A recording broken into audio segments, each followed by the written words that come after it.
दुर्वदम्यास्मादुर्वसे तन्दोर्वयं वयं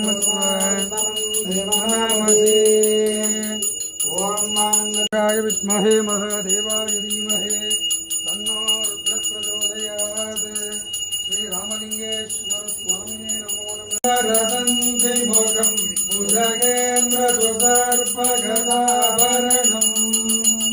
गजनीलगजेन्द्रगणाधिपतिं प्रणतोऽस्मि विनायकहस्तिमुखम् पुत्रं गणगुणमित्रं गणपतिमिषप्रियं करधृतं सुन्दरनृत्यं सुरचितमणिमकुटं